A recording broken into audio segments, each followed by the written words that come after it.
Samarinda. Assalamualaikum warahmatullahi wabarakatuh. Assalamualaikum warahmatullahi wabarakatuh. Afan Bu, izin bertanya. Saya hamba Allah dari Samarinda. Bagaimana hukumnya bila melayani suami dengan hati tidak ikhlas dan masih mengingat sikap yang kurang berkenan di hati seorang istri?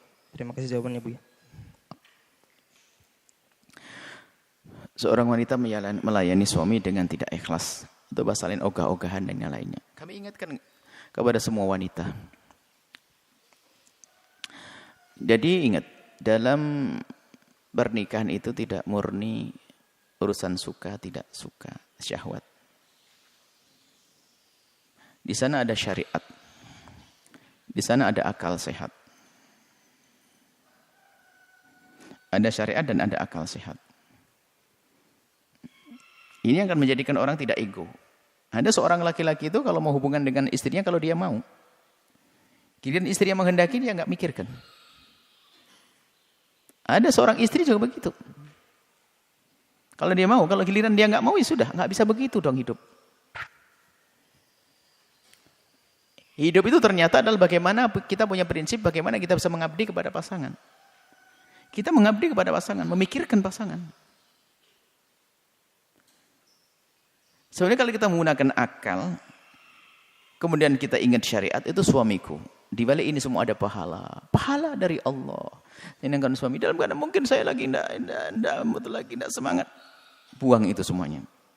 Ingat Allah dan Rasulnya. Nah kami himbau kepada para wanita itu. Kalau dalam hadis Nabi kan, Imra'atin.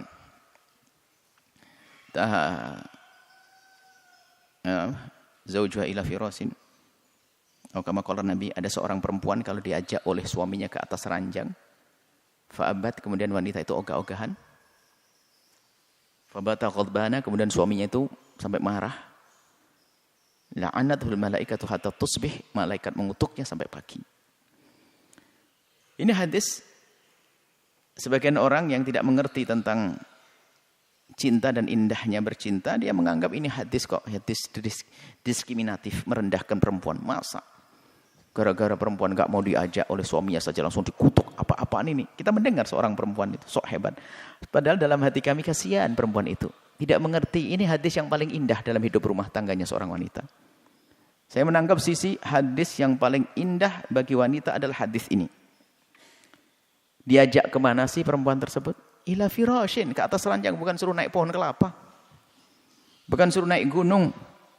Ini kok ada perempuan dungu menangkap hadis semacam ini. Ini hadis. Seorang perempuan diajak ke atas ranjang. Ogah-ogahan. Diajaknya bukan diajak yang jadi. Diajak sebuah kebaikan, kemesraan, keindahan.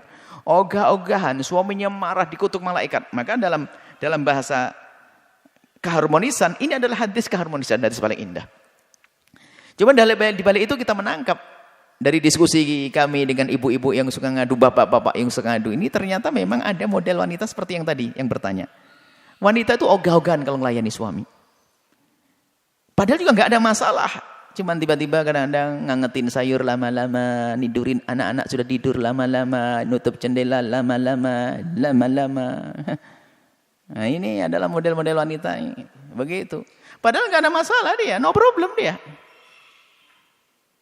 Maka, ayo, semangat di dalam urusan semacam itu. Karena apa? Mungkin suami Anda adalah memang yang sangat soleh. Anda di rumah tidak melihat sesuatu.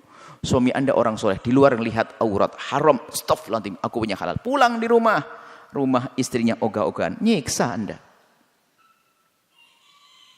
Karena mungkin suami yang sangat soleh, kalau sama soleh, dia akan menjaga itu semuanya.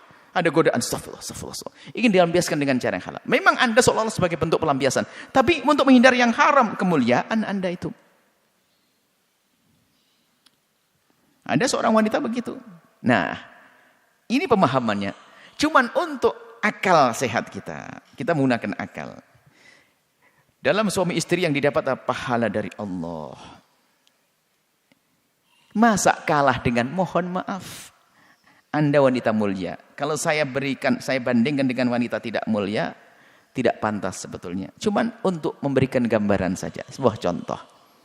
Masa kalah dengan wanita yang mohon maaf menjual dirinya. Dia itu hanya untuk mendapatkan uang 50.000, 100.000, 200.000, dia harus berperan mesra dengan orang yang kadang korengan, bau mulut, keringatnya segala macam hanya untuk mendapatkan uang. Bukan mendapatkan ridho Allah, dia bisa mesra.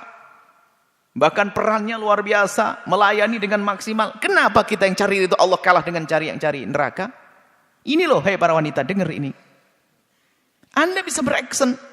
Ini wanita yang menjual diri itu dia berperan, kalau enggak ada yang datang lagi besok. Semoga Allah memberikan hidayah kepada beliau-beliau ini. Kita tidak tega semacam itu. Cuman mereka semangat. Mereka berdandan, mereka ini setiap hari karena itu rutin untuk mencari uang, untuk mencari ini. Ini seorang istri dengan suaminya ogah-ogahan. Anda tidak benar, Anda salah. Maka kepada yang bertanya, hilangkan sifat itu. Enggak ada, Anda tuh harus Anda, biarpun Anda ada kesal dan sebagainya. Buang kesal untuk sesaat. Beri waktu beberapa menit untuk suami Anda dengan maksimal. Itu yang menjadikan perilaku suami Anda nanti akan berubah. Jangan menuruti kemauan Anda. Sebagai wanita mengatakan, ya kalau laki-laki enggak. Suami Anda mencintai Anda sehingga dia ingin melihat wajah Anda, ngelihat badan Anda, ngelihat. Ini turuti suamimu. Karena dia menikmati dirimu. Karena dia orang yang takut haram. Apakah rela dirimu suamimu lihat yang haram? Kan tidak rela. Jadi ini loh, nasihat pada wanita. Jangan seperti itu. Kemudian di sisi lain, hei kaum pria, jangan seenaknya. Artinya di saat kamu ingin mengajak hubungan dengan istrimu harus tahu waktu dong. Datangmu jam berapa? Ditanya dulu, tadi ngerjain apa? Kalau istrimu baru ngelembur, capek, tidur jam 1, Anda datang setengah 2, Anda banguni, Anda ini gila. Biarkan dulu tidur sesaat sampai puas, sehat. Seperti itu. Jadi kita itu saling memperhatikan pasangan. Itu akan menjadi indah hidup itu. Semoga Allah menjaga rumah tangga Anda. Mulai besok Anda harus, siapa namanya tadi? Kalau namanya Azizah, Anda jadi Azizah yang baru. Namanya Aisyah, jadi Aisyah yang baru. Jadi Anda, jadilah Anda yang baru. Gitu loh. Dengan cara yang baru. Melayani suami dengan cara yang baru, semua yang baru. Bersainglah Anda dengan diri Anda sendiri. Semoga Allah memberikan kebahagiaan kepada semuanya. Allah alam bisawab.